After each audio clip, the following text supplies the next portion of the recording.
Hi, and welcome to Mrs. Pam Reads. We are continuing in our story, The Great Gatsby by F. Scott Fitzgerald. In our last chapter, so we're going to be in the second part of chapter 6 today. And in the first part of chapter 6, we basically learned about the real J. Gatsby, or James Gatz, his past and how he became who and how he is. And so we're going to pick it up there. Oh, yeah. And he met Daisy's husband, Tom.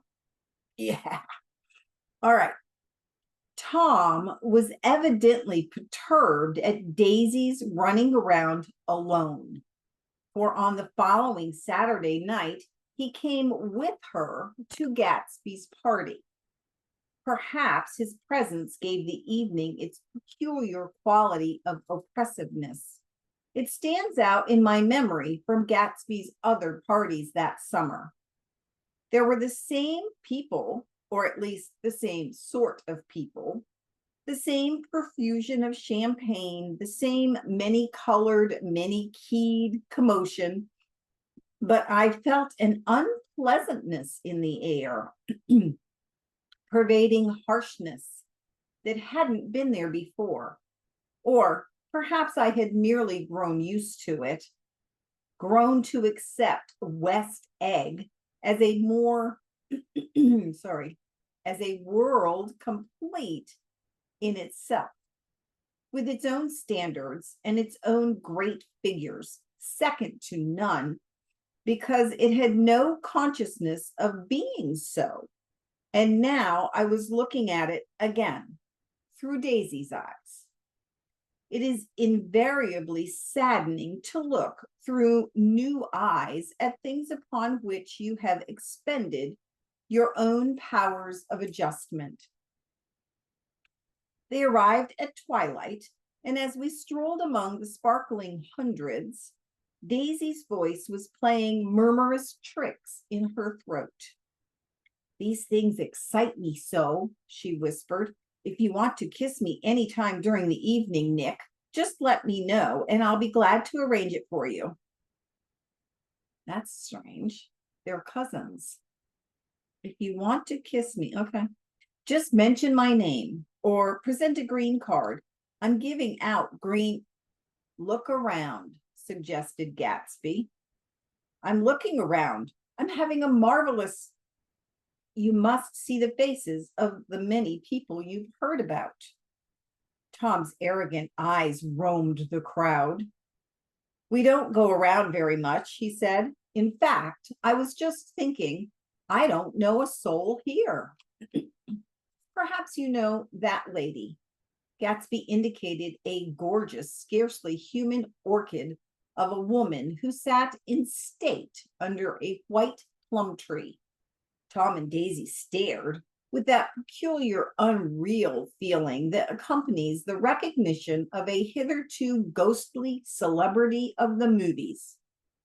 "She's lovely," said Daisy. "The man bending over her is her director." He took them ceremoniously from group to group. Mrs. Buchanan and Mr. Buchanan. After an instant's hesitation, he added, "the polo player." "Oh, no," objected Tom quickly, "not me." But evidently the sound of it pleased Gatsby, for Tom remained the polo player for the rest of the evening. "I've never met so many celebrities," Daisy exclaimed. I liked that man, what's his name, with the sort of blue nose." Gatsby identified him, adding that he was a small producer. "Well, I liked him anyhow." "I'd a little rather not be the polo player," said Tom pleasantly. "I'd rather look at all these famous people in oblivion."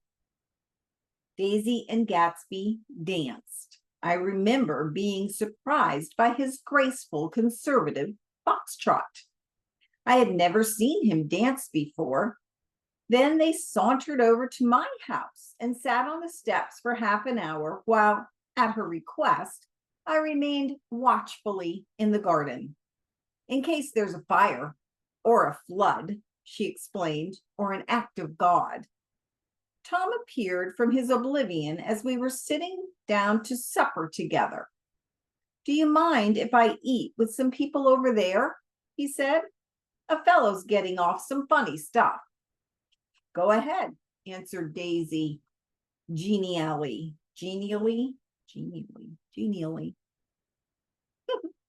And if you want to take down any addresses, here's my little gold pencil.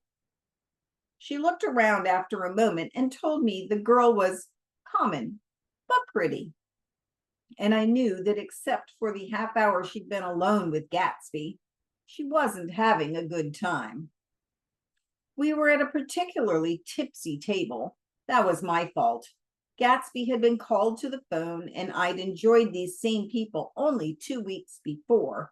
But what had amused me then turned septic on the air now.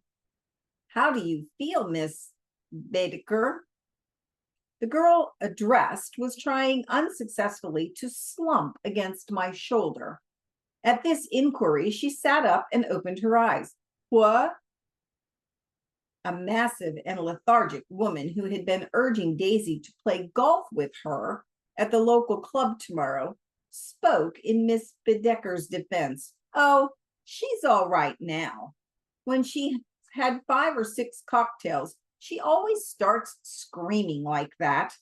I tell her she ought to leave it alone. I do leave it alone, affirmed the accused hollowly. We heard you yelling. So I said to Doc Shivett here, there's somebody that needs your help, Doc. She's much obliged, I'm sure, said another friend without gratitude. But you got her dress all wet when you stuck her head in the pool. Anything I hate is getting my head stuck in a pool, mumbled Miss Baedeker. B-A-E Decker. Baedeker? Anyway, they almost drowned me once over in New Jersey. Then you ought to leave it alone, countered Dr. Civet. I wouldn't let you operate on me. Speak for yourself. Your hands shake. It was like that. Almost the last thing I remember was standing with Daisy and watching the moving picture director and his star. They were still under the white plum tree, and their faces were touching except for a pale, thin ray of moonlight between. It occurred to me that he had been very slowly bending over toward her all evening to attain this proximity. And even while I watched, I saw him stoop one ultimate degree and kiss at her cheek. I like her, said Daisy. I think she's lovely. But the rest offended her, and inarguably, because it wasn't a gesture, but an emotion. She was appalled by West Egg, this unprecedented place that Broadway had begotten upon a Long Island fishing village, appalled by its raw vigor that chafed under the old euphemisms. Wow, these are some words I haven't seen in a very long time. It's an old story. Euphemisms, and by the too obtrusive fate that herded its inhabitants along a shortcut from nothing to nothing. She saw something awful in the very simplicity she failed to understand. I sat on the front steps with them while they waited for their car. It was dark here in front. Only the bright door sent 10 square feet of light volleying out into the soft black morning. Sometimes a shadow moved against a dressing room blind above, gave way to another shadow, an indefinite procession of shadows that rouged and powdered in an invisible glass. Who is this Gatsby, anyhow? Demanded Tom suddenly. Some big bootlegger? Where'd you hear that? I inquired. I didn't hear it. I imagined it. And a lot of these newly rich people are just big bootleggers, you know? Not Gatsby, I said shortly. He was silent for a moment. The pebbles of the drive crunched under his feet. Well, he certainly must have strained himself to get this menagerie together. A breeze stirred the gray haze of Daisy's fur collar. At least they are more interesting than the people we know, she said with an effort. You didn't look so interested. Well, I was. Tom laughed and turned to me. Did you notice that Daisy's face when that little girl asked her to put her under a cold shower?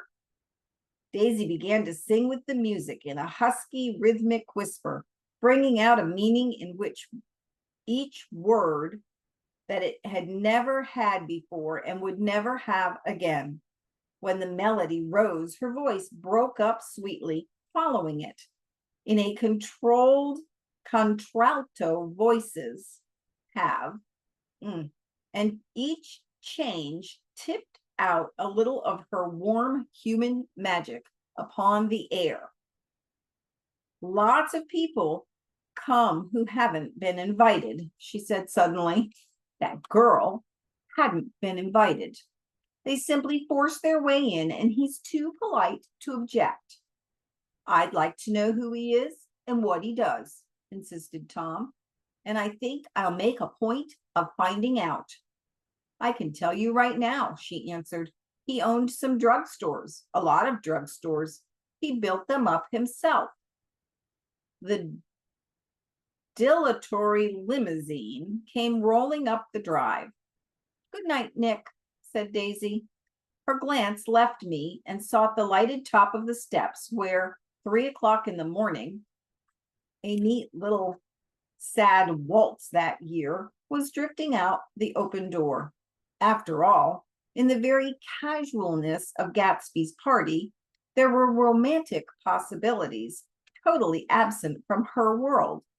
What was it up there in the song that seemed to be calling her back inside? What would happen now in the dim, incalculable hours?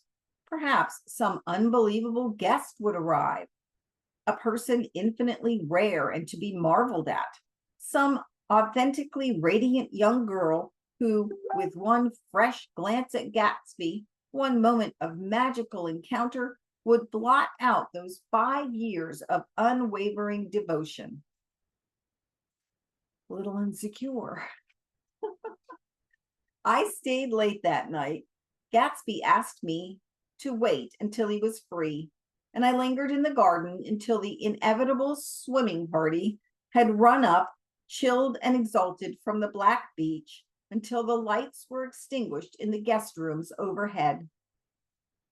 When he came down the steps at last, the tanned skin was drawn unusually tight on his face, and his eyes were bright and tired. She didn't like it, he said immediately. Of course she did. She didn't like it, he insisted. She didn't have a good time. He was silent, and I guessed at his unutterable depression. I feel far away from her, he said.